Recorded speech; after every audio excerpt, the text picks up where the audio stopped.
asalaamaaleykum mbokk déglukat seen rajo Sud FM 98.5 amaan nañu mbégte rek ci kàttanu borom bi teewaat fi ñu àddoo ngeen di teelu seen émission loo ci xam ñëwaat na nag ci samedi ji ñu fas yéene comme ni ñu ko daan defee rek waxtu yi bu jotee ànd ak àdduna wërngal këpp ci lañ leen di indil ci waxtaan léeg-léeg ñu indil leen nag ay thématiques yoo xam ne dañ ci waxtaan lépp rek ngeen njëriñ askan waaye nag léeg-léeg tamit ñu dalal fi ay gan yoo xam ne daanaka dañuy yëngatu ci lenn waaye ñi cay bëgg tamit leeral boo tax ni ñuy amal ay gan yu ñu fi dalal ñu addu ca dimbali rek askan wi wala nag gindeeku ci bari naam tamit ñi nga xam ne bëgg nañoo bokk ci waxtaan wi mën a woote ci 88 628 98 98 comme nag tey samedi ji fas yéene nañu dalal nag gan boo xam ne nag tey ñu waxtaanee rek jëm ci li nga xam ni moo di lii di santé de la reproduction ak religion ak Covid-19 bi maanaam li jëm ci wàllu diine gi. waaw ak tamit li jëm ci wàllu daal santé de la reproduction ak li jëm tamit ci li jëm ci wàllu Covid-19 bi nan lañ ci lëkkaloo la ci am wala nan lañ ci mën a def ak pexe ak yu ci dem daal bu ku nekk li nga xam ne moo jëm ci fànn woowu kenn ban ci am jaar tey nag suñu gan di Cheikh Hady Niass mu yor communication CRDS nag boo leen ko déggee. moo di benn cadre la boo xam ne daal day dajale ñëpp ñi nga xam ne ñooy yëngatu ci wàllu diine te tamit di yëngatu dugal seen loxo ci wàllu développement ak li jëm tamit ci lépp loo xam ne rek wàllu wér-gu-yaram la mu di nag chrétien beeg jullit beeg ak ñeneen ñi nga xam sax donc ñu ci mën ci mën a bokk daal ci waxtaan yi ñu leen di indil ci waxtaan wi kon nag tey mooy doon suñu gan fii ci seen émission loo ci xam ne skis rek ñu dalal leen incha allah ci waxtaan yu am solo ñu fas yéene ànd ak moom ci waxtaan yi. jërë ngeen jëf ci ànd bi ngeen ànd ak seen rajo Sud FM ñu ngi jéggalu nag ci yéex door waxtaan wi kon nag gannaaw nag suñu gan yi ñëwoon nañu ñu doon nag fas yéene ànd ak yéen ci waxtaan wi nga xam ni waxoon nañu junjoon nañ leen ko ci ndorteel suñu gan nag tey ñaar lañu ndaxte nag maa ngi wax benn waay kenn nag tamit dañ koy jël ci téléphone bi ndaxte nag ci waxtaan wi la bokk naam bu nekkee ci waxtaan wi tamit war na ci indi ay leeral jëm rek lépp lu jëm ci wàllu santé ndaxte nag loolu lu ci am solo la bokk na ci tey li ñuy waxtaanee mooy ci li jëm ci wàllu liñ leen ko waxee rek junj leen ko sànq ci ndorteel li mooy nag li jëm ci wàllu diine taxawaayam tamit ci li jëm ci wàllu Covid-19 bi ak li nga xam moo jëm tamit ci wàllu santé de la reproduction ci santé ak bu ci sax développement seen taxawaay ba tax ni nag kuréel gi juddu ndaxte nag këru diine yëpp a ngi ca ñoom ñu fas yéene tamit dugal seen loxo ci wàllu développement Sénégal ak tamit ci wàllu santé ba tey ñu fas yéene waxtaanee nag ci loolee nga xam ne moo di Covid-19 bi ndaxte nag mooy lu xew ak jëm nag ci li nga xam ne moo di lii di santé de la reproduction tey nag ñoo ngi ci ligne bi ak sëñ Massamba nag xam naa dinañ ko dalal moom nag moo nekk foofee ca service bi nga xam ni moo nekk ci service nguur gi mu di nag service éducation et information pour la santé waaye moom danañ ko jël si téléphone bi sëñ Massamba Sall waaye balaa loolu nag ñu dalal Cheikh Hady Abdou Salam Niass bi nga xam ne nag moo yor kàddu jokkaloo gi ci kuréel googu ci dalal sëñ bi ñoo ngi lay dalal sëñ Hady Abdou Salam Niass ñoo ngi lay dalal ci waxtaan wi bisimilah. bismillahi rahmaani rahim alhamdulilahi rabbil alamin wasalaatu wasalaamu ala ashraf al anbiyaa wal mursalin sayidina muhammadin wa ala alihi tahirin tayyibin wa man tabiahum bi ihsanin ila yawmi ddin subhanaka la ilma lana illa ma allamtana innaka anta al alim al hakim rabbi shrah li sadri wa yassir li amri wahlul uqdatan min lisani yafqahu qawli asalaamaaleykum wa rahmatullah monsieur Thiam ñu ngi leen nuyu bu baax di nuyu mboolem auditeurs yi Sud FM fu ñu mënta nekk ci àddina fii ci réew mi ak bitim réew di am mbégte bu baax di kontaan ci li nga xam ne moom nga ñu dalal fii ñu ñëw nag teewal fii CRSD muy mbootaay boo xam ne di ONG CRSD cadre de religieux pour la santé et développement nga xam ne comme ni nga ko waxee ay diina la boole waaw di ay kilifa diina non seulement bokk ci ay kër yu mag ñu ngi ci Sénégal am tamit ñi nga xam ne ñoom lañ bokk réew mi comme kër jàngu bi tamit am nañ kër jàngu bi ñoo ngi ci ñëpp ñoom tamit am nañ fa représentant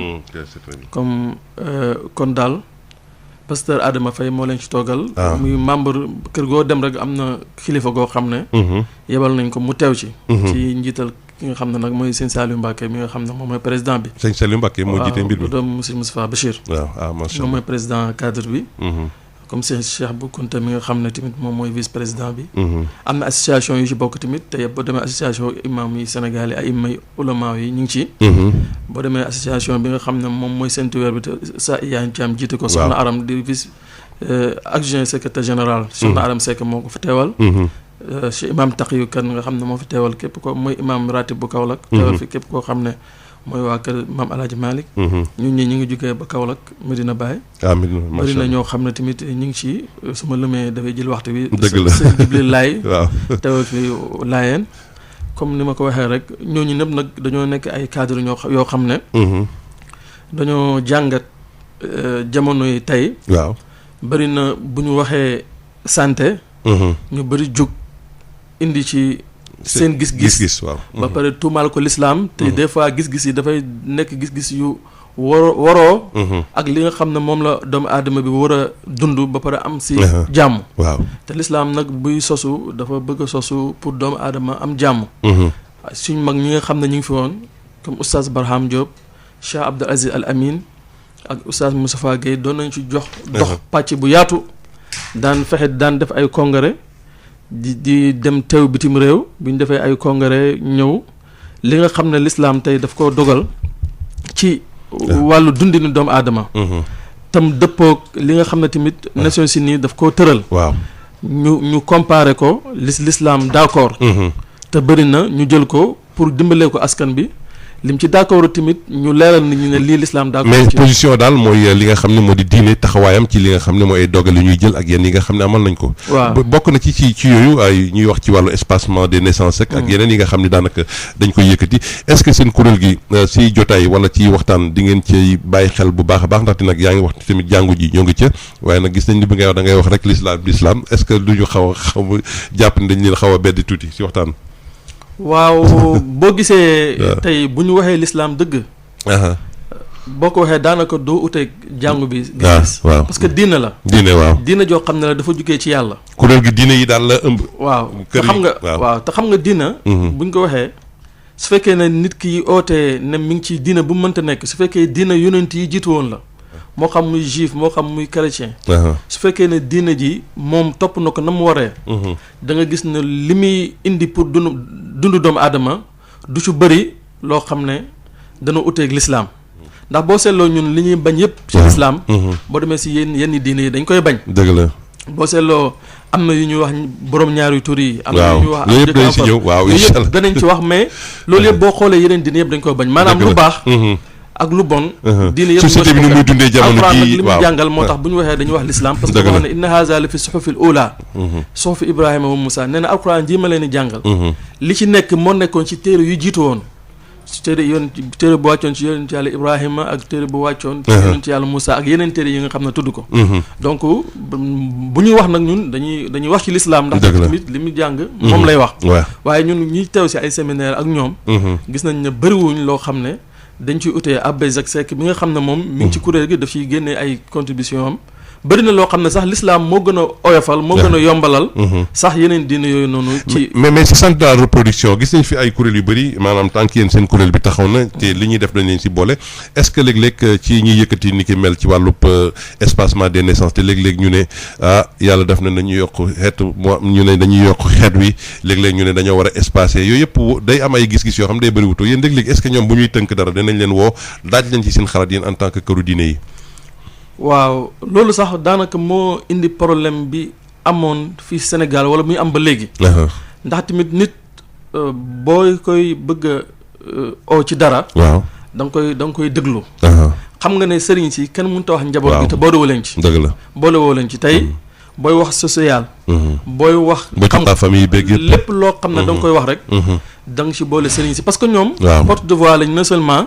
mais dañoo nekk ak famille bi pare ñoom ñu am ñoo xam ne dañ leen óolu di leen déglu. ñu dénk leen seen wàllu dina.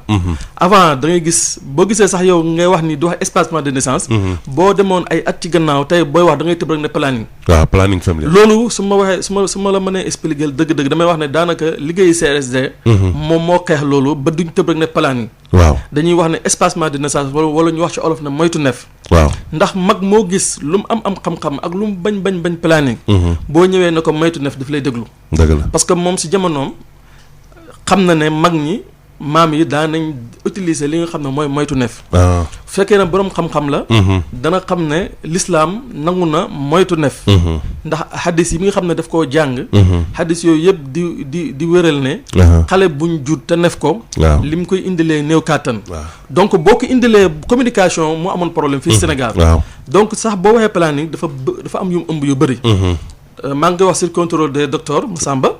parce que boo xoolee planning daf lay wax ne la. ëmb na moytu neef. mooy espacement. ëmb na arrêté njur. moom mooy li nga xam ne mooy arrêtement de naissance. ëmb na li nga xam ne tamit ki nga xam ne dafa bëgg am doom tamit te mënta am doom. ñu dimbale ko ba mu am doom loolu yëpp mu ngi si biir planning. donc su fekkee ne yow da ngaa bëgg a wax. da ngay gis ne kon planning am na loo xam ne l'islam ànd na ci. mais am na loo xam ne l'islam àndu ci. très bien nañ jël léegi sëñ Massamba Sall ci ligne bi waaye balaa boobu rek ñu dégte leen waxtu publicité bi jot na kon nag ñu dégte leen daal di ko waxtaan wi. jërë ngeen jëf Thiel bi ngi leen rek seen rajo kon nag ñu fas yéene rek ànd ak suñu gan yi ndaxte nag tey daanaka sëñ niñ leen ko waxoon ci ligne bi dinañ jël sëñ Massamba kon sëñ Massamba ñoo ngi lay gërëm la sant moom bi nga xam ne nag daanaka moom mooy chef service fële ca ministère de la santé bi nga xam ne nag moo yor lépp lu jëm ci wàllum service éducation ak information pour la santé sëñ Massamba ñoo ngi lay nuyu. ñu ngi leen di nuyu di leen sant. waaw sëñ Massamba dégguñu lu baax xaaral ñu xool su nekkee maa yaa ngi ñuy dégg bu baax. waaw maa ngi lay dégg bu baax. waaw ñëw na bu baax léegi sëñ Massamba dégg nga ñu ngi doon wax ci wàllu maanaam taxawaay diine gi ci kër diine yëpp ci li nga xam ne moo jëm ci wàllu li ngeen di liggéey jëm ci wàllu lii di planning familial ak lépp loo jëm ci wàllu santé de la reproduction soo ñu doon expliquer santé de la reproduction yéen ni ngeen koy naalee est-ce que seen taxawaay ñi nga xam ne tamit moo di kër diine yi di ngeen ci impliqué ak tamit na ngeen di def ba si liggéey bi yemb boo kenn képp koo xam ne rek yaa ngi fi yëngatu ci wàllu kër diine ñeneen mën cee gis seen bopp mu doon loo xam ne ay consensus lay jur. waaw ñu ngi leen di sant di leen gërëm ci invitation bi ngeen invité ministère de la santé ñu nekk ñun direction santé de la mère et de l'enfant maanaam ñi nga xam ni ñooy saytu lépp di jëm ci wàllu wér-gu-yaramu yaay di doom ak tout tànk ñëw fi tey nag ci ndigalu suñu ministre de la santé mu di Abdoulaye Diouf Sarr. ñu profito di ko sargal. ci liggéey bu mucc ayib bi ñuy def ak équipe bi mu àndal yëpp ci Covid bi. ba tax bi ñu boolee réew yëpp ñu jël Sénégal def leen ñu jël deuxième. loolu il faut que ñu koy wax il faut que ñu koy ñu ci gërëm ñi nga xam ni ñoom ñëpp ñoo ci participer. ñëwoon fi tamit ci ndigalu suñu directeur. directeur mu di Amadou Doucouré. ak ki nga xam ni moo yor lépp di planification familiale muy docteur Marème Madi. waaw di sant di gërëm CRSD. CRSD suñu ay partenaires lañu. di gërëm sëñ Adi Niass bi nga xam ne moo nekk ci plateau bi nekk suñu sëriñ nekk suñu xarit. di gërëm président CRSD muy sëriñ Sadiou Mbacké. li ñu war a wax li ma mën a wax ci waxtaan bi. waaw mooy comme dañu njëkk a tudd Covid. bi Covid bi amee ñun dañu def ministre daf ni nañ def supervision dem ci région yi. waaw pour xool nan la service yi di est-ce que service ñuy continuer. ak nan lay doxee. bi ñu fa demee nit ñi fréquenté tuñu bu baax a baax structures yi. ñu ñibbisi tëgg lu ñuy wax plan de contingence def benn guide. pour gën a ñaax nit ñi ñuy fréquenter service de santé yi. bu ñu ñëwee ci question wu. bi nga xam ni mooy comme ni mu ko waxee espacement des naissances planification familiale. li ñu njëkk a bëgg a leeral mooy ni planification familiale dafa am pàcc yu bari yu ci nekk. benn bi dañuy xeex feebaru sëy. waaw xam nga cadre ni Sénégal ni mu tëddee. nga xam ni kër yu bari boo fa duggee dañuy am polygamie. su kenn amee feebaru sëy mën na wàll ñu fa am feebaru sëy ñëpp. dëgg la waaw. donc pàcc bu am solo la ci planification. te polygamie am na ñi nga xam ni ñooy maanaam ci këru diine yi ko nangu. waaw. beneen bi mooy dañuy xeex infécondité mooy nit jigéen ñi nga xam ne mënuñoo am doom. am bu ne planification familiale dañuy defee nii dañuy non. jigéen ñi nga xam ne mënuñu am doom dañ leen di topp di leen jox ay traitement ba yàlla may leen ñu am doom. waaw. loolu moo tax ngay gis souvent. nit am doom tudde ko sage-femme wala nit am doom tudde ko docteur wala nit am doom tudde ko gynécologue. góor gi jaw ñu ngi koy. waaw góor gi jaw ñu bari tudd nañ ko doom. ndax ñu bari daf leen a topp di leen xool di leen saytu ba yàlla may leen doom ñu tudde ko. ñetteel bi pàcc bi mooy espacement des naissances bu ñu waxee espacement des naissances nag il faut que ñu xam taxaw seetlu tuuti. ndaxte ñun suñu liggéey mooy wàññi ndeeteelu yaay. ak doom. te suñu ay études wan nañu ni bu ñu defee espacement des naissances ci téeméeri yaay yu loru yu ne ñaar fukki yi mën nañ leen a sauver. waaw. ci xale yi mën nañ ci sauver téeméeri yu nekk fanweer. muy 30%. waaw. loolu li ko waral mooy dafa am ay grossesse yu ñuy tuddee grossesse précoce. maanaam ci ndaw yi. njëkk mooy xale bu am fukki at ak ñett. wala fukki at ak ñeent wala fukki at ak ñaar. kon ëmb fu muy toll pour soxna si wala ñu ne kii jàpp na ëmb. dégguma. ma ne ëmb maanaam fan la ñu wax ne daal maanaam pour ci wàllu wér-gu-yaram nii natt nañ ko ci maanaam nit ki nii la war a fi at wi la war a am pour loolu. boo demee ba sa ay cër mat. boo demee ba sa ay cër mat jàpp xaw ma at exact bi mais ba sa ay cër mat ñaar fukki at ak juróom-ñett jëm ñaar fukki at. mais boo amee fukki at ak ñett am doom dafay nekk grossesse précoce dafay am ay conséquences yu bari mooy andi ndeeteelu xale yu baree bari. am yeneen yoo xam ne da lay laago yu lay topp ñu ngi mel ni fistule obstétricale fistule boo ko déggee mooy nga baal ma ci kàddu gi parce que noonu laa ko mën a waxee mooy fi ngay sa awra ak fi ngay demee toilette lépp day xëtt boolandoo nekk benn ndax accouchement difficile moom moo koy andi ak grossesse tardive nit bu demee ba am ñeent fukki at ak ñett ñeent fukki at ak juróom di ëmb di imbi il faut que ñu mën koo considérer tenir ko bu baax a baax beneen bi ñuy wax mooy moytu nef. waaw. moytu nef mooy. nga am ay doom tegale ko. am doom at bi stop nga amaat doom beneen at bi nga amaat doom beneen at nga amaat doom. ca loolu xam naa suñu àddina ci dikkat. ndaxte buñ ne da nga war a nàmpal sa doom minimum ñaari at ñu alxuraan wax ko boo dee nàmpal sa doom ñaari at. li ëpp mooy doo fa jëlaat jur. sëñ aadi wax na ci Covid interrompu yu ba méthode yu bari yoo xam dañ ko doon def planification. espacement des naissances. yoo xam ni diine bi daf ci ànd ndaxte li ñuy liggéey. waaw dañ ciy liggéey ak waa kër diine. liggéey nañ ci ak ñoom ba ñu bëgg li ñuy wax benn argumentaire religieux. waaw sur la santé de la mère et de l'enfant. ci planification familiale liñ ciy def fi mu nekk dañ koy tëgg ak waa CRSD. di ci liggéey tamit ak waa RIP muy réseau islam population muy beneen kuréel.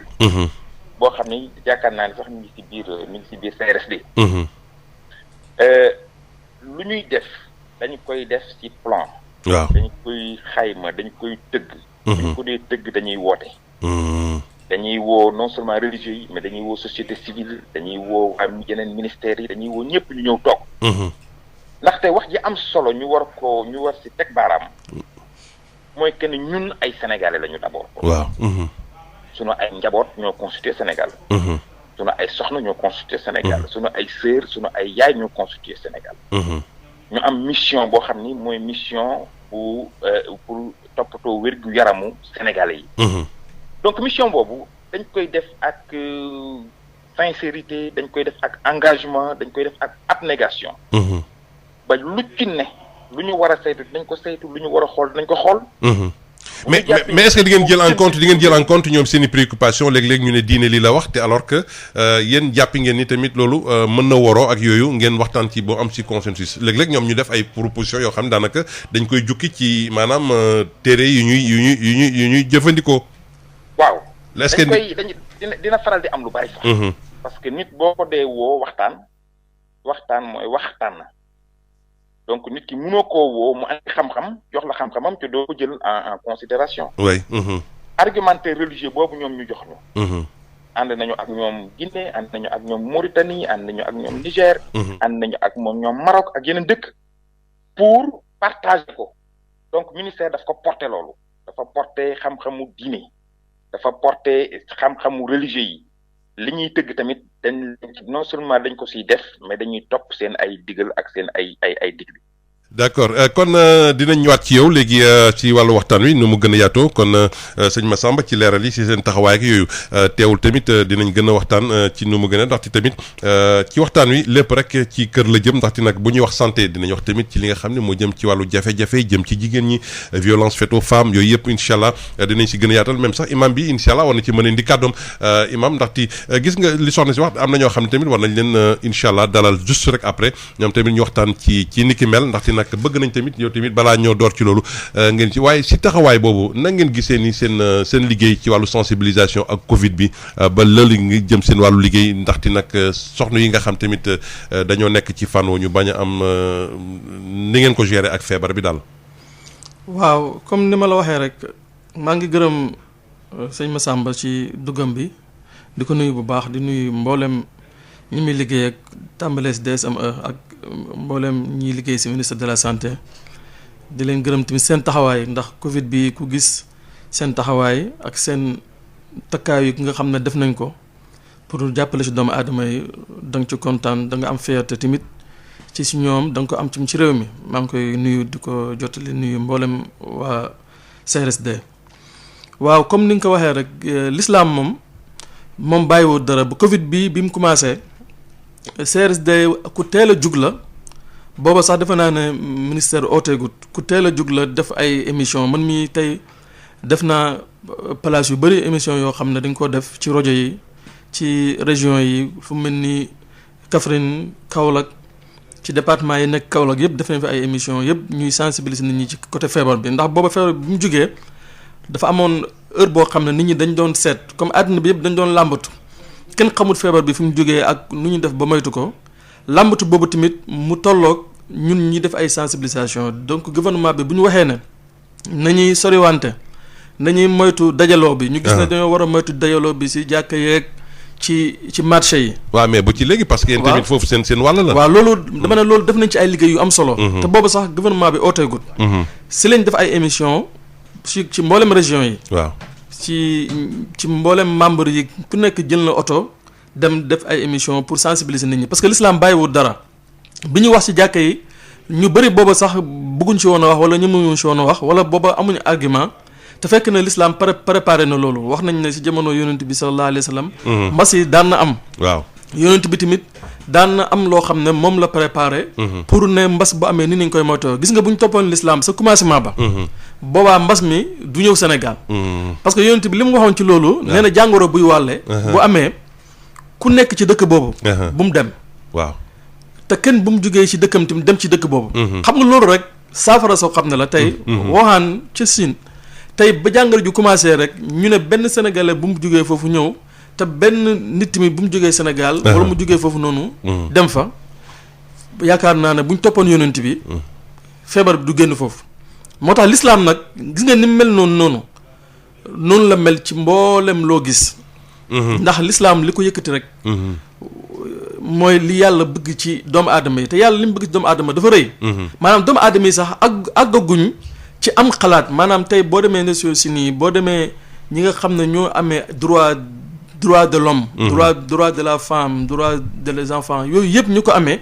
tey seen jàngat ñooñu sax dinañ leen daal parce que tamit non ñooñu seen jàngat sax ba léegi dabagut l'islam ci lim may pour ñu jox ko ñooñu seen droit. mais Oustaz xam nga yow dinañ la dalalaat fii. incha allah rabbi ñu gën a yaatal waxtaan bi ci loolu. mais ci dans la même foulée gis nañ ni yéen seen taxawaay tamit ci wàllu santé de la reproduction foofu mais code de la famille bi la ngeen ci mën a jox tax tamit foofu ci wàllu ak jureel yeeg yooyu yëpp tamit am na li ngeen ci nas tamit am loolu ci proposé. donc loolu defe naa ne waxtaanaguñu sax ak ñi nga xam ne ñoom ñooy kilifa yi. parce que ñun comme ni ko Massamba waxee léegi ñi ñu jëflante rek moom mooy. waa ministre de la santé ak DSME nga xam ne ñoom direction la foofu noonu. wax dëgg yàlla am considération bi nga xam ne am nañ ko. ci CRSD moo tax gis nga CRSD tey ñun ñi man semaine bi passé maa nga dem Linguère. jugee fa dem Richard Toll. jugee Richard Toll dem Podor dëkk yooyu yëpp dem naa fa semaine bi passé te loolu yëpp CRSD moom moo takkaayu dem fa. pour waxtaan ak population yi te foo dem rek dañ naan la yéen yàkkamti woon nañ leen. bëri na loo xam ne ñoom dañ ko doon réere. ci seen dund te l'islam may leen ko wala l'islam tere leen ko ñu réere ko bëri na ay borom xam-xam yoo xam ne ñun dajee nañoo ak ñoom foofu biñ dajee ak ñoom ñoo amoon na loo xam ne dañ ko doon bañ wala dañ ko doon contour wala dañ daan sonal njaboot gi ñooñu tey bi ñu waxtaan ak ñoom ci l'islam dañoo gis ne ñoom kat dañoo desee am communication bu leen bërëb ngeen di waxtaanee ci jàkk yi wala ci non dañuy dem si saal yi tey bi ñu demee ñun Podor ñi ngi dem ci hôpital régional bu mag bi fa lañ waxtaanee bañ demee Linguère CEDEPS bi nañ jël benn saal foofu noonu waxtaan fa ndax yooyu yëpp biñ demee Richard Toll tamit dañoo luyee saal nga xam ne bu njëkk daan nañu am jotaay yi gën a yaatu waaye Covid bi nga xam ne nit ñi dañoo war a gën a mën a moytu moo tax da nga gis ne sax njaboot gi maanaam mbooloo mi nga xam ne dañuy ñëw dañuy wàññeeku mais leader yëpp dañuy ñëw mboolem imam yi dañuy ñëw mboolem sage-femme yi dañuy ñëw mboolem bàjjenu gox yi dañuy ñëw ñooñu bu ñu ñëwee ñun dañ leen defal formation islamique. da ngeen koy def formation yi. formation dañ leen defal nga xam ne tey bàjjenu gox bi. tey buy demee di war a def sensibilisation am. ci njaboot gi dafay xam naka la koy defee ba pare teg ko ci lislaam nga xam ne tey dematut bàjjenu gox yi dañuy jàmbat. waaw dañuy wax dañu daan dem ñu jàqee leen ak jaase. ne yéen kat da ngeen ñëw fii nii pour planir pour yàq pour arrêter njur gi. dàq leen ak jaase wala sage-femme bi di ñëw bëgg sensibiliser ñu kii ko. donc léegi. bu ñu indee suñu argument nga xam ne téere boo xam ne bind nañ ko pare ci français ak arabe. nga xam ne imaam bu do fekk su dee imaam la bu ko gisee dana ko mën a lire. waaw te bu ko liiree dana fekk yàlla nee na yonent bi nee na. ak li nga xam ne si l'islam nañ koy teg. loolu nañ leen former. su ko defee ñu bàyyee leen ko. nga xam ne ñoom tey bu ñu demee di def seen loolu dañañ fexe non seulement li ñuy oote du génn ci l'islam du génn ci li yàlla nangu waaye tamit dana tax ñu jubóog askan bi nga xam ne dañoo am problème non seulement dañu am foofu noonu mais dañu oo imaam yi nga xam ne sax dañ daan bañ ñooñu ñoo toog ci jotaay bi parce que gis nañ jotaay yi léeg-léeg imaam yi xaw a donc jotaay yooyu imaam dañ fiy teew tey mën naa laa woon ay vidéo yoo xam ne tey boo toogee bu ñu defee suñ programme maanaam ki war a waxtaan muy man muy Cheikh Bou wala Soxna Aram wala ku mu mënta nekk ci membre CRSD bu defee waxtaanam ba pare. Seyda Roqay Thiam mi nga xam ne sage-femme la nga xam ne moom dafay teewal mboolem sage-femme yi ba pare nekk ci CRSD. moom tamit bu defee waxtaanam ba pare da ngay gis sax balaa werante di am ñooñu koy dañuy wax ne ñun kat liñ dégg ñi moom. nangu nañ ko parce que xamewuñ ko woon nii. nga xam ne problème communication la woon. loolu nag ministère bi daf koo xam léegi ba tax na. mu jox loo CRSD. d'accord loolu rek moom mooy yëngatu yi nag moom bëri na def nañ ko ci Covid bi comme ni ma la ko waxee. Covid bi tey bëri na ay jotaay yoo xam ne yaa ngi koy wax. ñun liñ njëkkoon di wax mooy wax ne yonent bi lim digle woon ndax jamono jooju tamit bëri na loo xam ne danga koy wax teg ko ci yoon teg ko ci l'islam mais da ngay am ñu bëri ñoo xam ne dañ lay contour wala duñ la mën a dégg daal parce que fi xol yi àggoon la su ko defee nag ñu ne nañ topp yonent bi nag sallallahu alayhi wa sallam li ko yëkkati woon lépp luy teral doomu aadama la.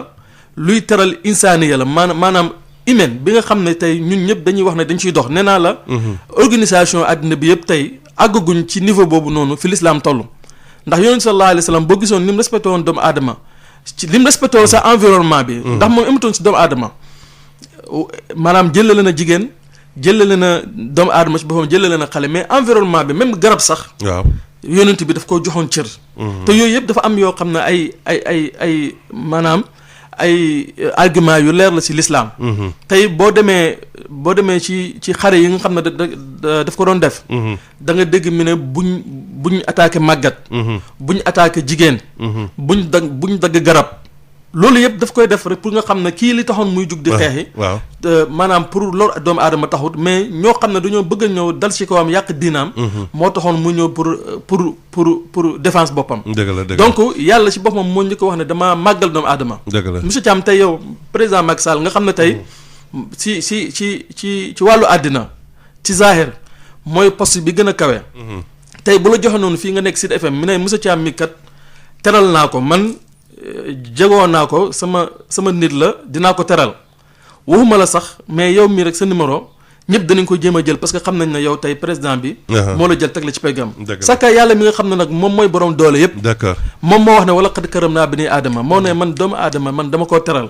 bi muy wax loolu nag waxu ci jullit waxu ci chrétien waxu ci gëmu yàlla doomu aadama yëpp la wax ndax moom ar-rahman la rahman dafa nekk koo xam ne képp koo xam ne rek may na la nga dund ci àdduna bi garanti na la sa dund ak sa jàmm moom moo ko amee donc bu ñu demee nag ba nga xam ne njaboot gi nga xam ne yàlla daf ñoo dénk pour nañ leen sàmm nañ leen dundal nañ leen jox seen cër nañ leen tàggat ci seen wàllu wér-gu-yaram si seen wàllu diina ak si seen wàllu même mentalement seen mémoire nga xam ne dafay dëgër. nga xam ne ëllëg dañuy nekk ku tekki tara. loolu yëpp l'islam daf koo bind daf koo cité. boo demee si hadis yonent bi sallallahu alayhi wa sallam dana wax ne xale. boo ko amee na nga ko jàngal diina. na nga ko tàggat ci guerre. maanaam ci xare. ci daw. na nga ko tàggat ci mooy rawante fas yooyu noonu. yooyu yëpp yonent bi sallallahu alayhi wa sallam daf koo préparé. dëgg la donc préparé na diinaam. préparé na ko ci maanaam socialement. préparé na ko tamit ci environnement. préparé na ko tamit ci économiquement donc. loolu yëpp tey bu ñu gisee xale yi jigéen ñi wala jigéen ñi. ñi ngi loru. ci wàllu jur. ñu bëgg koo tumaal l'islam damay wax ne foofu kon des nañoo gëstu foofu ndax l'islam du lor kenn. bu ñu gisee ne xale yaa ngi loru. si seen juddu. di feebar ba pare ñu bëgg koo tumaal l'islam. damay wax ne kon foofu gëstu des na fi waaye l'islam du lor kenn. dëgg la kon foo gisee lor rek foo gisee luy gaañ rek. l'islam bokku ci. jërëjëf moo tax nag. fi may tëjee rek mooy. lépp loo xam ne CRSD daf koy def. daf koo teg ci l'islam jigéen bi su fekkee ne day feebar. yéen yitteewoon nañ leen lool. ndaxte bëgg nañ ñu samedi bi di ñëw ñu defaat jotaay bu yaatu ci lii. ndaxte nag si li ngay teg sa tànk seen loxo nii waa CRSD ak ministère donc de la santé ci wàllu sensibilisation bi tamit te ba léegi ñu ngi naan Covid bi ñii ngi naan dem naag demut waaye teewut ba tey mu ngi fi. ci fànn tamit bëgg nañu gën a yaatal waxtaan boobu sëñ bi ci loolu waaye tamit bëgg nañu waxtaan tamit CRSD taxawaayam ci li nga xam ne nag moo di société bi du muy dundeeg yooyu ndaxte gis nañu fu mu ne nii daal li jëm ci wàllu yar geeg yooyu yëpp tamit ngeen gën ci taxawaa xam naa nag ci loolu ñu jox si loolu la ñuy tàggatoowe ndaxte nag dañoo war a dalal léegi rek tamit ñi nga xam ne ñoo jëm ci fànnu lii di maanaam violence faite ci li ngay wax léegi jëm ci njaboot gi jëm tamit ci xale yi tout tànk yi ak ñi nga xam nag moo di soxna yi te tamit li leen di mettinal bëri na lool te loolu nag ministère de la santé ñu ngi ciy taxaw. waaw dëgg la man sax maa ngi gërëm ministère de la santé. si bët bi nga xam ne xool na ko CRSD. ci ay kilifa diina mu jox leen rôle bi nga xam ne. rôle bu am solo la. si nga ñun bi ñu demee Niger Massamba mi ngi koy junj léegi. waaw bi demee Niger gis nañ ministre de l'intérieur ministre d'intérieur. ministre de population ministre de la santé bi. maanaam gis nañ fa 5 ministres ba première dame. dafa ñu doon recevoir parce que suñu vol agsi na mënuñoo toog ak première dame mu Niger. mais ñooñu dañoo saluer ba nga xam ne dañoo wax ne ñun yéen acte bi ngeen def ànd ko seen ministère ñëw. kilifa diine yi ànd loolu lu ñu war a roy Sénégal la. waaye loolu nag ministre de la santé rek moo ko def. mais am na ministre de solidarité. tey mi ngi am problème ak daara yi. li ko waral mooy dafa waxtaanoo ak sëriñ si. waxtaanoo ak taaliba daara yi. problème bu am. ministre de la santé boo seetee. bala moo waxtaan ak kilifa diine yi problème bu bëri la am. bàjjani gox yi am ko. sage-femme yi am ko mais bi ñu duggee si kilifa diine yi. dañoo gis ne kii kat mi ngi am jàmm. sëñ Cheikh Hady kon nag xam naa dinañ si ñëw nu mu gën a yaatoo. di la gërëm di la sant di gërëm bu baax waa ministère de la santé si seen teewaay fii ci seen émission loo ci xam. di gërëm tamit waa tamit CSD yëpp ñi nga xam ne daanaka tamit seen liggéey ci luñ ko amal xam naa nag samedi bi di ñëw ñu gën a yaatalaat waxtaan wi wala ci yeneen jëmmi jamono ndax tamit di lu am solo la. ñu ngi lay gërëm di sant sëñ Hady Abdou Salam tey moo doon suñu gan ak sëñ Massamba Sall neskis rek tamit ñu dalal waa ministère de la famille ndaxte nag de la femme et de la famille ndaxte nag tamit loolu bokk na ci li nga xam ne mooy li ñuy waxtaanee rek lépp jëm ci kër gi ndaxte bu ñu jógee ci wàllu santé de la reproduction ak diine géeg yooyu yëpp ministère de la femme tamit ji li nga xam ne moo di li jëm ci wàllu nu ñu war a taxawee ndaw yi groupe vulnérable yi maanaam ñi nga xam ne nag daanaka seen loxo maanaam jigéen lañu wala xale tout tànk yooyu yëpp ñu xool nuñ leen di ñoo nga leen nu mu gën a ni ñu am ak ñoom sax benn waxtaan bu ndaw rek ñu waxtaan ci li nga xam ne moo di fitnaal gi ñuy fitnaal tout tànk yu ki mel ndaxte nag gis nañ ni jàppale yi loolee commencé na tar léegi ñu dalal léegi tout de suite rek léegi ci ñaareelu pàcc seen émission loo ci xam. réewum Sénégal di soo war na réew mi. voilà kon ni ñu leen ko junjee woon sànq ci waxtaan ni ndaxte nag samedi nag daanaka émission yi dafa bëri ay invité tey moo tax nag ñu ba fas yéene ànd ak ñi nga xam ne ñoo di waa ministère donc direction donc la directrice de la famille et de la donc protection des groupes vulnérables donc soxna si teew na mu dal Adja Fatou Ndiaye donc dem bi nga xam nag tey incha allah dina fas yéene ànd ak ñun ak benn kuréel boo xam ne nag ONG bi nga xam ne nag daanaka ñoom dinañ ñu indi waxtaan jëm jëm ci ak madame Maimouna Yade bi nga xam ne nag mooy présidente jigéen waaw jigéen mooy Women Global Entrepreneuriat super donc incha allah ci waxtaan wi dinañ si ñëw nag ci li nga xam ne moo jëm ci wàllu situation méttital yi ngi ñuy méttital groupe vulnérable yi nag boo ko déglee mooy ñi nga xam ne nag moo di xale yeeg ak ñi nga xam tamit moo di soxna yeeg ñi nga xam daanaka daal mënuñoo peut-être xam naa soxna si dina si gën a ñëw si nu mu gën a yaatoo ci ñu gën ñoo expliquer soxna Fatou Ndiaye ñoo ngi lay nuyu di la dalal nag ci émission bi nga xam nag moo di émission loo ci xam di la tadagal ci di la jox sa wàccuwaay. maa ngi leen di fay di nuyu itam ñi nga xam ne ñoo ñuy déglu. waaw kon nag yaa ngi feggoog ki nga xam ne moo di soxna Maimouna Yade waaw soxna Maimouna Yade moom nag gisuma ko bu baax waaw yaa ngi may gis wala maa ngi lay gis waaw kon ñu ngi déggante waaw ñu ngi déggante moom mooy président si jigéen moom Global Entrepreneuriat waaw bëggoon naa nag di la xool waaye Papa Laye fu mu la teg daf laa xaw a làkk tuuti. am solo waaw kay soxna Maimouna ñu ngi lay nuyu. ñu ngi dellu ziar bu baax a baax di nuyu ñëpp di remercier le ministère de la femme, de la famille, de l'enfance et du genre. Donc, particulièrement la directrice de la famille, Madame Nancy Dème. Donc, pour l'invitation, nous defal honneur en tant que Jigen, organisation de jeunesse, pour nous rejoindre la dynamique de l'État du Sénégal dans le cadre de la lutte contre les violences faites aux femmes et aux filles. Mais justement madame suñu doon defal situation bi tey situation bi fu mu toll maanaam violence yu ñu teg ci li nga xam ne moo di xale jigéen yeeg ak jigéen yeeg yooyu soxna na si. waaw foog naa ne buñ ne violence basée sur le genre dama bëgg wax ne globalement buñ ne violence basée sur le genre mooy métital bu ñu mun a teg muy góor di jigéen di xale di ndaw ci dañ ko teg ci gën a ëpp doole wala gën a ëpp situation loo xam ne daal dañ la ko ëppee di la ko wone di la ci xoñoñal di la ci métital ba war a mun a dem sax ci lor la ba yóbbu sa bakkan mais nag ci loolu dañoo seetlu ne jigéen ñi ñoom ñoo gën a loru ndax ak xale yi ci loolu moo tax ñuy gën a def point di gën a aussi di sukkandiku ak di gën a wax ci lor bi ñuy lor jigéen yi xale yi jigéen yi ndaw yi xale yi muy jeune fille yi ak aussi xale yi ci loolu foog naa ne mun nañu rek joxe chiffres yi nga xam ne moom moo jógee 2019 ndax 2019 mois de mai xam nañ ne lu rëy la li itam lu marqué Sénégal ndax ci benn weer ñu am ci ñetti méttital yu jigéen yu métti ñaari sax ñu fexe ba bu ànd ak ñu nga xam ne seen bakkan dafa dem kenn ki nekk Tambacounda ñëpp yëg nañ ko loolu mais loolu mu nekk lu nga xam ne marqué na Sénégal pour année 2019 yëpp mun nañ ne buñ ne rek ñi nga xam ne loru nañu ci maanaam métital boobu ba dem ci dee ak itam faagaagal am nañ ci lu mot fukk ak ñeent yu nga xam ne métti na Sénégal mais globalement année bi nga xam ne moom lañ génn mun nañ ne junne muy 1200 cas yu nga xam ne viol rek la répertorié nañ ko fan ñuy jógee ci maanaam chiffres yooyu fa lañ koy jëlee ci seen i kuréel yi nekk ci chiffres yi bari na fu ñu koy jëlee ndax bii ñu leen di wax mi ngi jóge ci fi nga xam ne mooy AGS waaw muy boutique de droit yi nga xam ne fa la jigéen yi di dem ministère bi di liggéey ak ñoom ci di leen jàppale ci loolu foofu la jógee mais bu ñu jógee itam ci li nga xam ne moom moo jóge ci suñu tribunaux yi waaw mun nañ année 2016 rek ci dossiers yi ñu am ci viol rek laa mun a wax matoon na 5400 muy tribunaux yi nekk fii yëpp muy kon bokk ngeen xam ne problème boobu lu am solo la problème boobu lu sonal Sénégal la kon boo xam nga ne moo dem ba mais lu koy sabab lu koy wundu est-ce que yéen a ngi seetu lu tax nit ñi di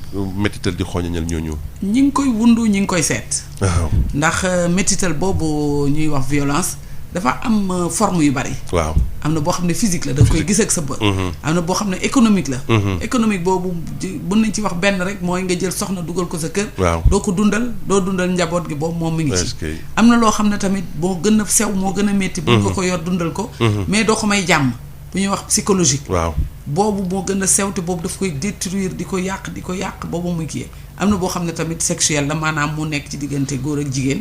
mun na nekk sax ci diggante mag ak xale bu mooy pédophilie li ngeen gis. waaw ñu di ko def xale yi. mais li ko gën a ëmb tamit am na lu ko ëmb lu nga xam ne xëy na wane nañ ko.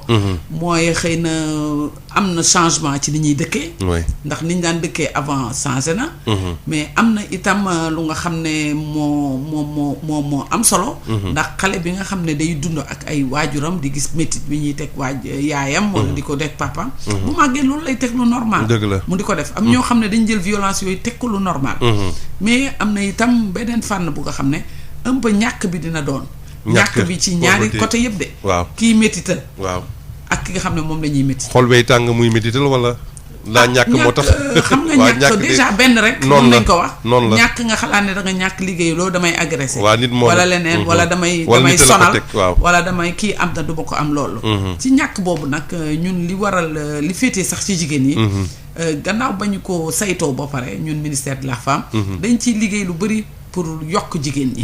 pour itam ñu gën a am doole. dëgg la gën a bañ a xam wóorul seen bopp mun a yor seen bopp. ba li nga xam ne dañ leen koy teg mun nga xam ne xëy na dañ naan dama fiy toog. ndax aw ma leneen. mu doon lu nga xam ne da leen di mun nañ ko bàyyi dem fële. am na tamit ci violence yooyu may wax. lu nga xam ne ñi ngi koy def muy am na ay sociétés yu koy def muy xarafal jigéen bi. waaw boobu tamit bétital la. waaw ndax li muy jur yëpp. ci xale bi. dina jur ci maanaam sëyam. ay difficulté mais surtout ñun ci santé bi la ñu gën a santé dina ko indil ëbb yu dul yegg dina ko indil fistule maanaam li nga xam ne moom mooy dal jigéen yi ba nga xam ne seen butit bi téye saw yi dootu ko saw dootu arrêté ñu exclure leen ci société bi mais itam ci beneen revers bi tamit ñi ko def xëy na société bi mi ngi leen di accepté mais am ñoo xam ne ñi ko deful dañ leen beddi mu stigmatisation. c'est vrai stigmatisation tamit. forme de violence la. dëgg la kon suñu jàkkaarloog soxna Maimouna Yade yéen seen taxawaay di nga xam ne nag moo di Women Global seen taxawaay ci loolee nga xam ne moo di métital yi mooy lan da ngeen di dem di leen di saytu di leen dimbali ci seen taxawaay wala nag suñu bëggee gis yoon wala ku leen orienté ci yoon wala ak yooyu. waaw merci beaucoup je pense que damay rebondir un peu ci li directrice wax léegi rek. donc joxe na ay chiffres. ay statistiques pour gën a wan Sénégalais yi ne la question des violences basées sur le genre dafa nekk question boo xam ne dafa nekk. lu réalité daf fi nekk.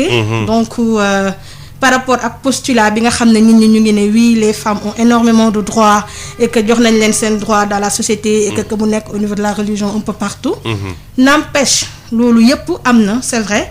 Mais les violences sont toujours là et que am na ay auteurs yoo xamante si nii. ñoom dañuy dem jusqu'à ce que ñu jël bakkanu jigéen. Donc joxe na un peu statistique yi pour l'année 2019 et je pense que année 2019 nekkoon na un tournant décisif. C'est vraiment cette question de prise en charge des violences basées sur le genre et je pense que le ministère de la femme porté woon na ci une très grande en tout cas implication avec l'initiative de la société civile des organisations de la société civile ba tax na nguur gi jël ci vraiment matuwaay bu am solo dans le cadre de la consolidation des droits des femmes avec un peu la loi sur la criminalisation du viol. Donc mu nekkoon vraiment mu wane ne l'union fait la force et que les femmes se sont levées donc. mais aussi foofu da ngeen fa gagné. oui bien sûr dañ fa gagné bien. waaw combat boo xam ne wax dëgg yàlla macha allah. combat bu ñu fa gagné la woon. mais aussi on l'a fait avec des hommes qui ont compris. L'utilité et l'intérêt même de vivre dans une société boo xam ne c'est une société inclusive. Donc ñun par rapport à Women Global Entrepreneurship nous travaillons également avec le ministère nga xam ne partenaire la ci ñun. Donc nous sommes une organisation de jeunes femmes. Donc ay jeunes filles yoo xam ne vraiment ça fait plus de 10 ans quand même ñu ngi ci terrain bi di rejoindre suñuy yaay yi par rapport ak suñu implication sur la question des droits des femmes et des filles. Donc ñun dañuy xeex sur lépp loo xamante ni métital la. Violence basée sur le genre la particulièrement violence faite aux femmes et aux filles. yi nga xam ne dañ koo jël vraiment teg ko ci ndoddu jigéen ñi mais aussi ci ndoddu jigéen ñu ndaw ñi. Directrice wax na léegi la question des violences faites aux femmes. mu ñëw ci MGF c'est-à-dire les mutilations génitales féminines. nga xam ne boo xoolee dans le monde entier dafa nekk problématique boo xamante ni ñëpp ñu ngi koy jug di ko xeex. mais yooyu si nord bi nga ko daan gis ak dans le sud de Guèye mais ba léegi wala mu ngi. c'est partout hein. C'est partout, c'est partout parce que dinaa la aussi jox ba dem information moo xam ne xëy na directrice dina ko confirmer. Tellement sénégalais l'état du Sénégal dafa focaliser woon sur les régions du nord. Waaw. Focaliser woon sur les régions du sud. Jusqu'à oublier effectivement que dafa am ay phénomènes yu bees yoo xam ne dañu accompagner cette pratique des MGF. Jusqu'à montrer que dans la région de Dakar on s'est rendu compte qu'il y a eu quand même la pratique à hauteur de 20%. Est-ce que 20%. Donc au niveau donc de Guédiawaye, Djiddah Thiaroye Kao, un peu voilà. Je connais donc, très bien. Voilà, donc Ça vous me voyez, semble. donc c'est des communautés qui sont très conservatrices, qui habitent dans ces localités-là et qui, avec le phénomène un peu de, je dirais un peu phénomène ou dem dik bi, voilà, le fait que ñuy bouger jóge ci yenn société dëkk yi ñëw ci au niveau de Dakar, di fi exciser après xale yi di dellu ci seen kër. Donc loolu bokk na ci li nga xam ne moom moo yokk prévalence en tant que tel. Donc au niveau de jigéen aussi, nous sommes une organisation de jeunes femmes, jeunes filles bien sûr. Donc dañuy intervenir également à travers contre les violences à travers li ñuy wax le plaidoyer. Et je pense que c'est pour cela que nous avions fait vraiment un très grand plaidoyer sur la question de la criminalisation, qui s'est soldée par une victoire quand même portée par le ministère. La sensibilisation aussi c'est très important parce que damay wax ne tout le temps les lois ne suffisent pas seulement pour combattre la question des violences faites aux femmes. Parce que au-delà des lois, il y a cette question de conscientisation boo xam ne dafa am solo. nga xam ne population bi ñoom ñoo war a nekk notre cible particulière. Donc aujourd'hui les organisations de la société civile dañu war a liggéey par rapport déjà à cette sensibilisation. Parce que la loi sur la criminalisation certes c'est une victoire, mais cette loi sur la criminalisation bu accompagné wul d'un fait général mooy le fait que nit ñi di dénoncer les actes de viol. Donc pour mu am applicabilité de la loi dafay métti trop. Donc loi dafay ànd ak ay paramètres. Mais da ngeen jàpp ni actuellement loi yi léeg-léeg day dese application. Effectivement, mais application boobu noonu xëy na c'est vrai que c'est une occasion pour faire le plaidoyer pour le décret d'application par rapport à la loi, c'est très important. Sénégal dañuy voter beaucoup de lois, je pense que maa ngi tax ma cuq un peu la directrice par rapport à l'état du Sénégal. Voilà, donc loi yi aussi foog ñuy ànd ak ay décret d'application. Donc aujourd'hui la question des violences faites aux femmes, ce qui s'est passé en 2019 démontre aujourd'hui qu'il y a lieu de travailler dans une dynamique unitaire en ce qui concerne cette question de prise en charge des violences. L'État du Sénégal et les organisations de la société civile pour quand même aller vers l'équité, l'égalité de genre et zéro violence. Mais directrice kii da leen interpellé sur benn li nga xam nag moo di synergie des actions mais gis nañ ni su nekkee ñi demee ni est-ce que loolu tamit dina am benn résultat bi ngeen escompté.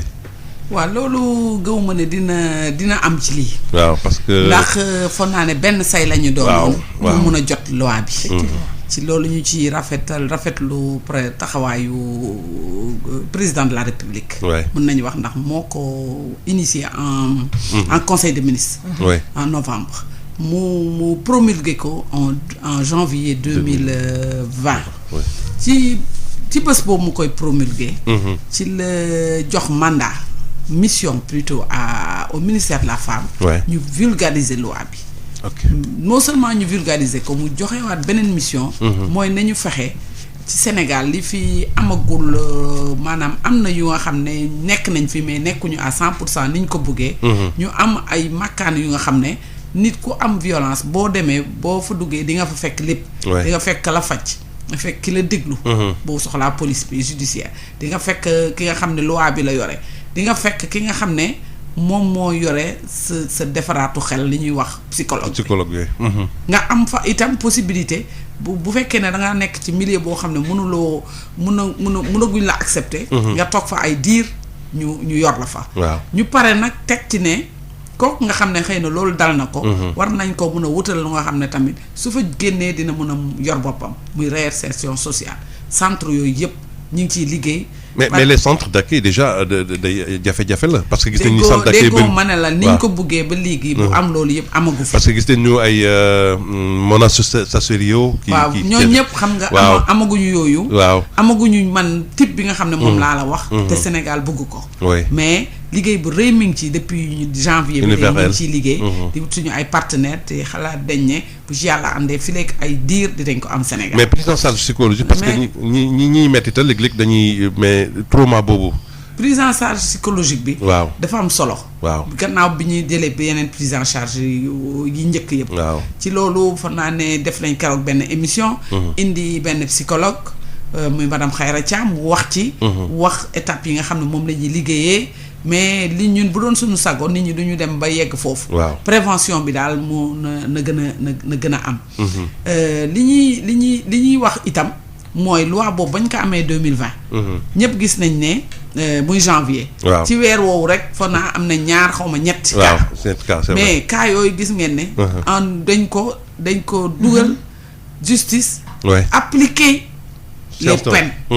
kon boog foog naa ne foofu moom amatul benn lënk-lënk amatul benn kii loi boobu ñun dugg nañ ci traduire ko te foog naa ne pare na sax c'est fukk ak ñeenti làkk yu ñuy làkk Sénégal lu tax ñu jël fukk ak ñeent yooyu choisir uñ ko noonu mooy langue yi ñuy wax langue codée maanaam en fait alphabétisation bind na ko ba codé ko ba pare loolu yëpp wane rek ne yëf yi ñi ko war a doxal ñun le ministère ak ay ministère ak société civile ak acteurs yëpp mais au niveau communautaire base bi nga xam ne fa lañ ko war a waxee fa lañ ko war a moytoo fa lañ ko war a dénoncer comme ni mu wax ñooñu dafa am solo ñu boole leen ci te foofu la ñu jëm vulgarisation bu ñu ko waxee mooy gox-goxaat yëpp dañuy jaar ànd ak ñi nga xam ne ñun ñoo ko doon xeex ak ñun. ñu ànd def ko. mais justement bëggoon naa la interpeller parce que statistiques yi ngeen di joxe c'est des faits yi nga xam daanaka dañ leen a yóbbu ci ay boutiques ak si au niveau de la justice mu ne am traçabilité.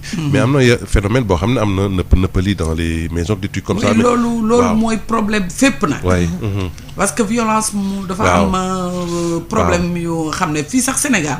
xëy na ñun ñi nga xam ne ñu ngi génn di dem. am na ay dëkk yoo xam ne duñ leen lim tey ndax c'est pas l'objet mais ñooñu ñaanuñu yàlla sax yegg foofu mais ci loolu itam moo am solo dénonciation moom mooy problème xoolal lu mel ne loi bi nga xam ne moom moo yore loi 99/05 yàgg lool waaw waroon ñoo may ñi nga xam ne ñoom la ñu defal xarafalu jigéen ñi ñu woole leen mun nañ ne ñu sant yàlla ren la ñuy doog a am Kolda au mois de janvier ñu dénoncé mais depuis ñu teg loi bi ba léegi 10 ans derrière kenn dénoncé wul. c'est vrai kon bokk dañuy xalaat ne.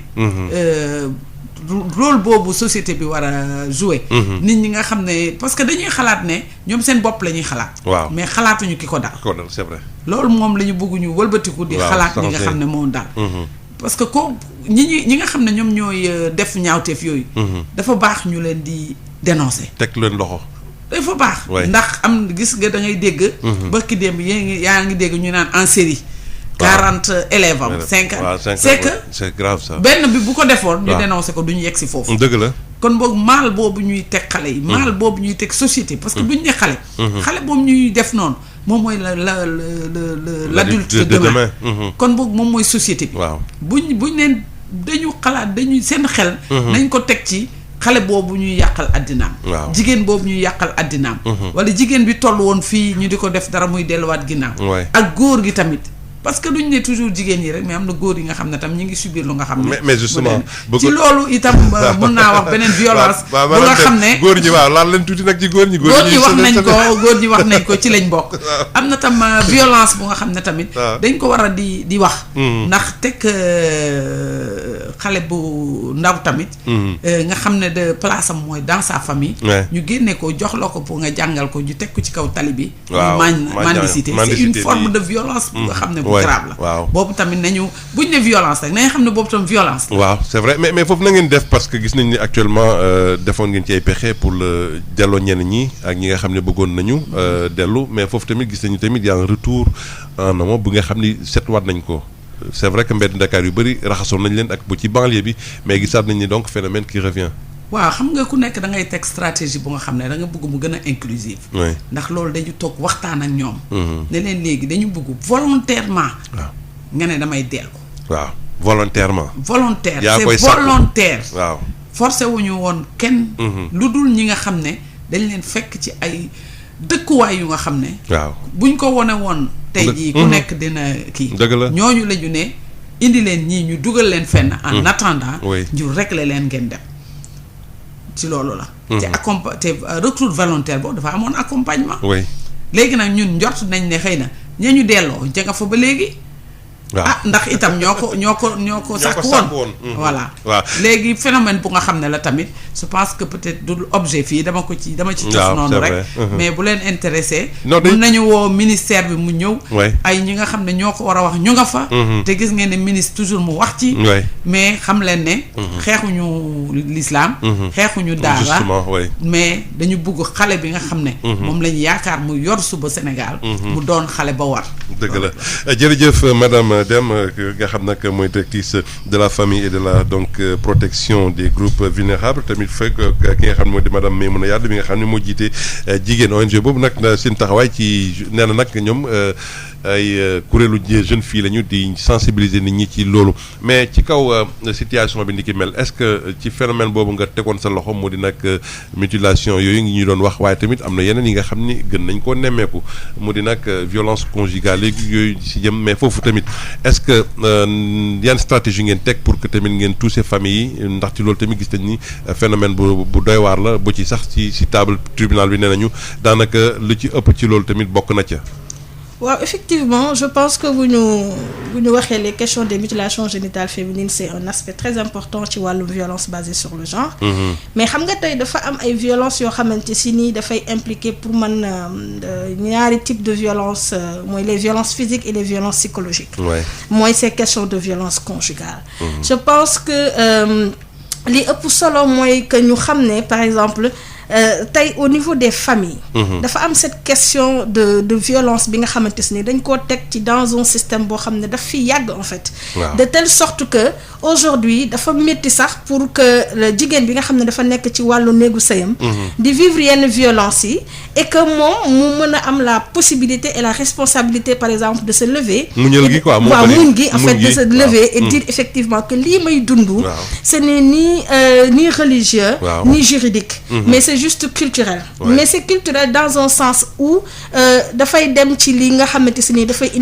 inégalité en fait des sexes wala inégalité de genre au niveau des familles et je pense que Sénégal tollu nañ foo xamante si ni il va falloir quand même que cette question d'égalité de genre parce que les gens n'aiment pas qu'on parle d'égalité de genre ci biir wàllu famille yi bëgguñu ko parce que bëgguñu ci famille yi parce que dañu jàpp ne en fait mën nañu wax égalité de droit que mu nekk sur le plan professionnel que mu nekk sur le plan beneen mais au niveau des familles wax question de violence basée sur le genre dafay indi li nga xamante si ni mooy un peu wax ne jigéen dafay génn ci mission par rapport ak wàllu sëyam te boo xoolee ne au-delà des parce que violence physique bu nekk rek dafay violence psychologique précédé na ko mais loolu la moo koy waral parce que léeg-léeg tamit nga dégg jigéen ñi lu ñu leen sant si sëy tax ci loolu tamit yaa ngi wax phénomène bu am solo léeg-léeg ñu ne la dañ laa dénk soxna si na nga muñ lépp luñ la wax nga def lépp luñ la tere nga baax te léeg-léeg tamit est-ce que du loolu moo gën tamit ci kër yi jafe-jafe yi di ca bari. xam nga Sénégal aussi dañu toll foo xamante si ni il faut quand même que les gens puissent accepter ça. mooy que ne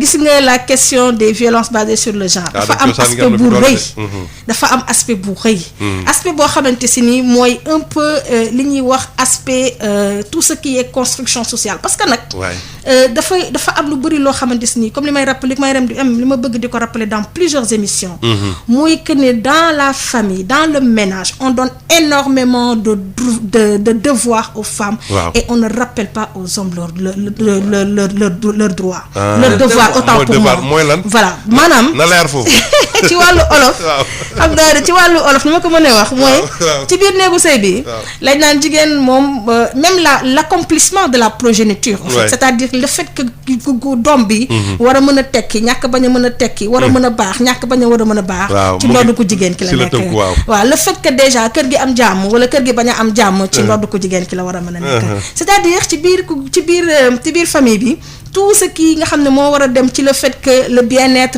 de la famille le bien-être des membres de la famille dañ koy jël teg ko nekk waaw ku jigéen ki moom mu am cette responsabilité là et on ne met pas les hommes devant leur responsabilité par rapport à ça donc ça c'est une forme de violence boo xamante si ni dafa nekk violence psychologique te dafay terminer par une violence physique violence physique lay terminer pourquoi parce que lorsque la femme se révolte wax ne moom loolu moom dootu ko defati parce que xool na ba xool ne déjà l'islam n'est pas à ce niveau-là parce que l'islam waxul tënkul jigéen ci wàllu boobu noonu.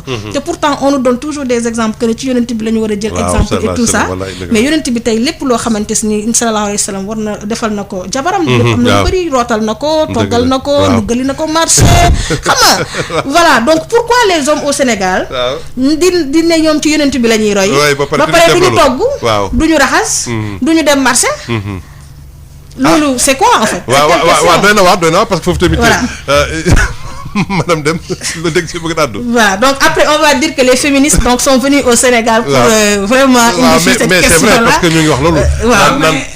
Il y a une question de féministes yi nga xam nag ne woon dañ ne léegi ñoom ñooy yee jigéen ñi parce que jigéen ñi waruñu leen yee dañ leen tënkoon ci sur le plan culturel ne waa jigéen daal dafa war a nekk si jigéen si suufu góor bu bëggee jur barke bu bëggee am lii bu bëggee am lii. mais loolu yëpp c'est des stéréotypes yoo xam ne société bi moom moo ko créé. waaw moo ko te il fallait s'y attendre quand même à une situation à une époque donnée. mais il faut une reconstruction donc de tout ça. Il faut une reconstruction de tout ça il faut revoir également les rôles et les fonctions ak yi góor ñi ak jigéen ñi am au niveau de la société. C'est-à-dire aujourd'hui on ne peut pas ouvrir la porte aux femmes, leur donner accès à l'éducation, leur dire d'apprendre, leur dire de travailler et après leur demander de rester dans un statu quo. Oui, absolument d'accord madame Deme. man je pense que fi mu jógee rek mooy métital jigéen. métital xale. ak même comme ni nga ko waxee góor bi tëgguwul ci benn diine. du diine jullit bi du bu catholique bi. au contraire ñun ay religion de paix la ñu am. waaw voilà religion bi nga xam ne dañu war a kii. ci loolu la ñu bëggoon aussi xel yi gën see delloo. parce que am na yu nga xam ne peut-être dañ ko bëgg a teg ci diine. mais nekkul ci diine. am na métit yu nga xam ne ci aada la ak ci aada ak coutume ak. cosaan tradition ak tradition la. loolu tamit ci loolu la. mais tënkuwuñu ko ci loolu. ci loolu dafa am comme ni mu ko waxee. beneen waxtaan bu itam. nitu diine yi. nitu aada yi. nitu kii ni ngeen ko waxee cosaan yi. war a tamit di liggéey. ñu nit ci sensibilisation boobu lañ nekk. ndax ñi ngi ci religieux yi. ñi ngi ci journalistes yi mel ni yéen. parce que tamit yéen a yore kàddu bi. ñun formé nañu ay journalistes ci li nga xam ne. moom mooy gën a mun a wax. ak askan bi. ci lor yi métital jigéen di am. dëgg la ci lépp nag. xarafal beeg lépp. loolu itam bëgg nañu vraiment ñi ngi wootee. incha allah ci ñi ci gën ci di ci gën a wax ndax xëy na am na yeneen problème yu fi nekk. na ngeen xam ne. base société bi mu développé wu. yow mii góor. sa nu mu tudd sa jàmm bi nga xam ne moom nga am sa biir kër. jigéen ji am na si wàll. xale bi tamit am na ci wàll. kon boog gën na nañuy gën a waxtaanee loolu. pour rek situer la responsabilité des parents. la responsabilité de la société. ndax xëy na loi yaa ngi fi. te ñu ngi naan application. mais bu fekkee ne yow si sa biir kër fagar wuloo ba nga xam ne la war a mën a dal sa doom boole wuloo ko ci sa jëfit moytu boobu di ko seetantal di xool atam yow it sa soxna moom it muy xool borom këram di nga xam ne moom moo ñu war a kii loolu foog daane dinañ dem ba nga xam ne loi bi même bu ñu ko waree appliquer ñañ koy teg mais kon daal askan bi nañu alerte quoi di xool di saytu ñi nga xam ne daanaka njort nañ ni ñii war nañoo mën a def loolu wala mën nañu def loolu. seen rôle la sax. oui ci seen rôle la. xëy na problème yi bari na keroog sànq maa lay wax ne ñàkk bi am na fii. dëgg la mais bu loolu yëpp bu mu tax. ñoom ñu teg seen responsabilité. parce que y a la responsabilité de la famille. dëgg la y a la responsabilité des parents. je pense que ça c'est très très important. dëgg la ndax xale bi ñuy yàq tey jii. waaw. bul xam ban yaa ngi ko wax sànq ban problème psychologique ban traumatisme moom lay dund ba nga xam ne la nga ci bëggoon doo ko am wallaay dëgg la kon boog est-ce que jar na ci càggante boobu ñu raté li nga xam ne ñun moom lañ bëggoon suñu njaboot moom lañu yaakaaroon suñu njaboot loolu mi ngi ci dëgg la ñu nit ci loolu dañ ciy waxtaan mais ñu xam ne ubbeeku nañ ci loolu ñi ngi ci gën a waxtaan ñi ngi waxtaan ak bàjjenu gox yi waaw c'est important gis naa leen ci ñi ngi waxtaan ak réseau relais communautaire yi am nañ problème am nañ ci ASC yi D'accord. ñu ngi waxtaan ak itam ñi nga xam ne ñoom ñoo yore paj mi. ak lépp tamit. ñoom it ñu ngi ci lu léegi. d'accord madame Maïmouna Yade kon yow suñu doon seen plan d'action ci li nga xam ne nag moo di loolu ñu gën ko wàññi ndaxte nag wàññi gi la ñuy wax ndaxte nag daanaka dindi bi moom day xaw a doy waar. waaye nag pour mu gën a wàññeeku la ngeen jàpp ni suñ ko defee ak seen lëkkaloog ministère donc de la femme dina gën a tax nag mbir mi daal wàññeeku bu baax. waaw damay wax ne rek ministère mi ngi jàpp ci liggéey bi bu baax a baax. parce que nag dafa am lu am solo xam nga bu fekkee ne état dafa am une oreille attentive. waaw par rapport ak des interpellations. ci nga xam ne dafay jëm ci wàllu loo xam ne dafa soxal population bi yëpp. particulièrement mu soxal les femmes nga xam ne c'est un groupe très vulnérable. nga xamante si ni vraiment lépp loo ci def rek doyul. parce que jigéen li koy laal dafa bëri. ci wàllum paramètre donc le plan d'action pour aller directement je pense que c'est un plan d'action boo xamante si ni dafa war a nekk toujours des plans d'action coordonnés. c'est-à-dire que un plan d'action conjoint boo xamante si ni dafay jël donc l'ensemble des préoccupations des initiatives nga xam ne moom moo jógee au niveau de l'État mais également moom moo jógee au niveau de la société civile ñu mën ko mettre en œuvre ensemble dans un cadre global.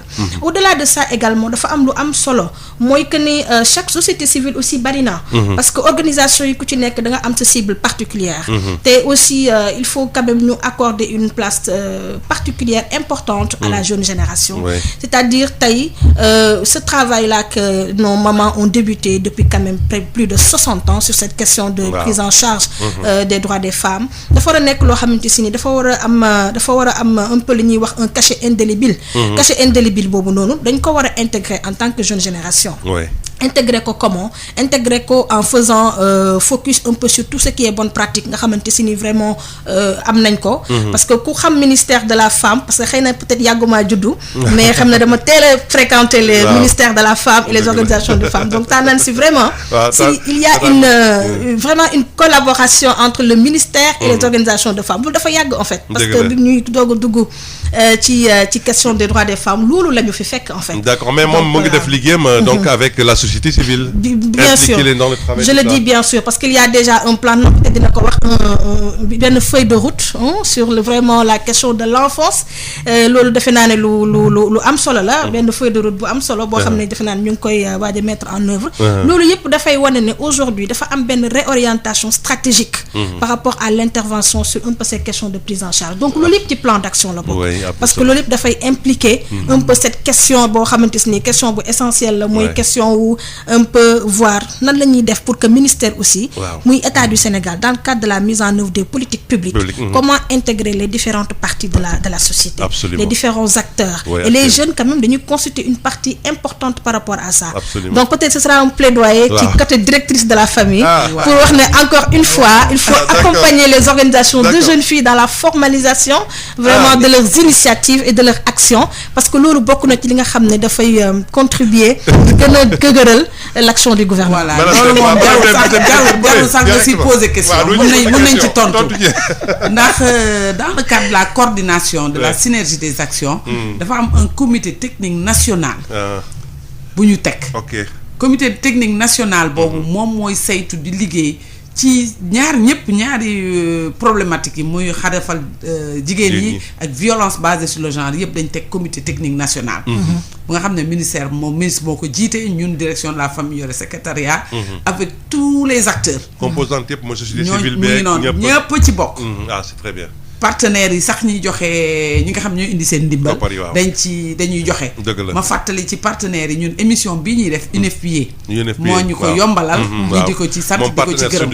voilà partenaire sud la atam li ma wax pour affaire xale jigéen yi ministère dafa am sax benn réflexion bu xóot bu mu ci def daane ne xale bu jigéen boo seetloo ay problème am dañ ko doon soit ñu yóbbu ko ca xale ba muy enfant ba soit ñu yóbbu ko ci femme bi te li xale bu jigéen bëgg ak liñ ko war a jëlee di ko tàttagal di ko former pour mu doon mag jigéen bu mag bu kii ba xam ne dafa am solo ñu génne fu mu nekk lu tudd agenda de la fille bu nga xam ne madame le ministre dina ko lancer incha allah loolu nag information bu bees le mardi 13 mardi 13 octobre parce que at bu nekk day am la journée internationale de la fille. waaw. mu doon le 11 octobre ren mu tombé dimanche. waaw. le mardi 13 octobre du lancer l'agenda de la fille. fan lañ koy amalee. si suñu ministère te ci biir di ngeen ci bokk. incha allah léegi ñu wax ne agenda boobu tooguñu ñun bind ko ñun rek de. ñëpp la ñu woowaat. ah d'accord. pour wane ne. am na lu nga xam ne commencé nañ ko. te nit ñi la amee seen comité di liggéey ci jigéen ñi. violence basée sur le genre. mettital xale yi nga xam ne ci la bokk. dina am itam lu nekk ci suuf lu nga xam ne moom mooy gunge. li nga xam ne mooy xalaatu jigéen ñi. ndax tamit jigéen am na solo. waaw ci taxawaayam. mais wallaay. jigéen boobu mag boobu. boo ko deful xale bu jigéen. bu nga xam ne am na lépp lu nga xam ne moo koy préparer pour mu doon mag moomu. day doon problème. te ma jóge ci itam vraiment di rafetlu. liggéey bi nga xam ne moom la société civile di ci liggéey. muy ñi nga xam ne ñooy taxaw di wax. affaire bu jigéen. mais itam di wax affaire xale bu jigéen. ndax xale bu jigéen dafa spécial. dañ ko war a wax ay waxam. dëgg la mais agenda bi dag ñu si may tuuti wala ñu bàyyi ba bés ba. waaw agenda bi daal li ko tënk mooy. waaw mu ko tënk waaw. ñu tëral ci kayit. waaw. li nga xam ne xale yi jigéen yi lu tax ma tuddee ko agenda. waaw xale yi jigéen yi la ñu woo. toog leen ñu joxe seen préoccupation. tous les départements du Sénégal. ah macha allah ñu encadré leen avec la société civile encadré leen avec les ministères. encadré leen ak ñi nga xam ne ñoom leen di kii ñu wax lépp lu ñu wax moom lañ tënk. est-ce que ci loolu ñun ñu tuddee leen ko ñoom seen ay aspiration. j'aspire. waaw elles aspirent. aspiration yi nag am nañ ci 8 priorités. mooy yan. priorité benn mooy droit am. égalité. benn bi moom mooy mu am njàng éducation normale muy général. beneen bi éducation bi nga xam ne moo koy jox métier. beneen bi mooy autonomisation. beneen bi mooy li ñuy wax tey mooy violence basée sur le genre. beneen bi mooy dundinam ci li ñuy wax santé de la reproduction. ado jeune. SRAG. mi ngi ci. beneen mooy autonomisation. dëgg la entrepreneuriat. beneen bi nag. mu interpeller leen yéen. interpeller xale góor ñi. lu góor ñi war a mun a seen taxawaay. pour xale bu jigéen boobu mun a dem kon boog foog naa ne juróom-ñett de yooyu. jox nañ ci wàllu góor ñi te ñu ngi leen ciy xaar. balaa ñu ne affaire féministe mais kon yéen di am ngeen rôle bu ngeen ci joué waa jigéen si agenda boobu parce que loolu tamit li mu wax nii wax dëgg yàlla c'est englobant te bokk na tamit seen politique mission yi ngeen di mëne. Bon, effectivement, parce que... mise en œuvre bi. Bien sûr, mise en œuvre bi, bokk na ci les recommandations phares. yi nga xamante ni joxe woon nañ ko bien sûr bi ñuy un peu woo les organisations un peu partout au Sénégal les organisations de filles pour leen wax ne leen par rapport à cet agenda bi nga xam ne moom mooy agenda de la fille nga xam ne ministère moom moo ko initié pour mettre ko en œuvre avec la participation de l'ensemble des organisations de filles. Je pense que il y avait beaucoup de recommandations yoo xam ne génnoon nañ fa nga xam ne ak aussi un peu seen ay contributions yi nga xam ne joxe nañ ko par rapport ak ñoom déjà seen ay activités yi ñuy def sur le terrain mais surtout défis ak enjeux yi nga xam ne dañ koy rencontrer par rapport ak ñoom seeni liggéey nga xam ne loolu yëpp dafay dugg ci agenda bi. parce que quand même loolu bokk na ci li nga xam ne mooy permettre à l'État du Sénégal effectivement d'orienter un peu les points stratégiques yi nga xam ne ci lay sukkandiku pour mën a def liggéeyam et je pense que point stratégique yooyu noonu la directrice est revenue sur ça donc ça veut dire que vous l'avez vraiment scindé en 8 c'est très très très bien donc la mise en œuvre nan loo ci taxawaayu xale yu jigéen ñi donc taxawaayu xale yu jigéen ñi par rapport ak mise en œuvre góor ñi moom pare nañu ba pare je pense que góor ñi ci la ñu bokk c'est pourquoi la directrice a bien fait de rappeler effectivement que le dernier point était relatif un peu à cette question donc de complémentarité entre les hommes et les femmes donc cette mise en œuvre là dafa war a nekk d'abord une mise en œuvre qui à mon avis dafay un peu délocalisé wu c'est-à-dire tey que mu nekk au niveau de Dakar que mu nekk au niveau des régions que toutes les organisations de filles quand même qui sont un peu partout au niveau des collectivités territoriales ñu mën a am la possibilité de prendre part quand même à la mise en œuvre de cet agenda. Absolument. C'est très important et que aussi boo gisee léegi may ñëw ci cette question un peu d'accompagnement institutionnel d'accompagnement formel dafa am importance dans la mesure où day am solo dans le cadre de cette question de prise en charge des violences un peu mu am cette question de de documentation et d'archivage. Oui. Parce que le reporting est très important. Oui. Aujourd'hui, il faut que les organisations de jeunes puissent avoir un peu cette facilité-là d'aller vers le reporting et la documentation. Oui, am na solo. Reporting ak documentation boobu muy mën a permettre à l'État également d'avoir une base de données. base de données bi. loolu c'est très important parce que aussi li xaw a lëkk un peu c'est pas seulement au Sénégal mais un peu partout en Afrique. C'est cette question de base de données, cette question de statistiques. Parce que des fois on se réfère juste à nos agences nationales comme l'ANSD au Sénégal. Absolument. Et te li dëgg nag Sénégal mooy que ne la question du genre dafa manquer de statistiques à un niveau global. Donc dañuy jël yëpp au niveau peut-être des sectoriels et tout. Ok. Donc loolu yëpp ci dimbali état la bokk. Donc su Waaw. fekkee ne état dem na ba tey teg cet agenda donc de la fille. Impliqué ci les filles. seen rôle et seen responsabilité parce que directrice mi ngi doon wax léegi la question de la responsabilité il faut que ñoom aussi ñu xool. lan mooy seen responsabilité par rapport un peu. à ce projet là. D'accord. ñu mën ko jël en main. Très bien. xam ci li ñuy def. xam ne carrément nous l'État nous a appelé pour qu'on travaille ensemble. Oui. Nous allons formuler des recommandations pour renforcer et aussi réorienter les politiques publiques par rapport à cette question d'équité et d'égalité de genre. Oui. Donc loolu yëpp dina mën a permettre à ce que ñu mën aussi dans l'avenir toujours réorienter les étapes pour aller vraiment vers un peu benn continuité ak aussi aller vraiment vers l'équité et l'égalité de genre. Merci formellement. beaucoup. waaw dama si bëggoon yokk rek ne que lépp liggéey boobu yëpp dafa am lu nga xam ne. li ci gën a rafet mooy dañ ko tënk ci suñu programme national bi.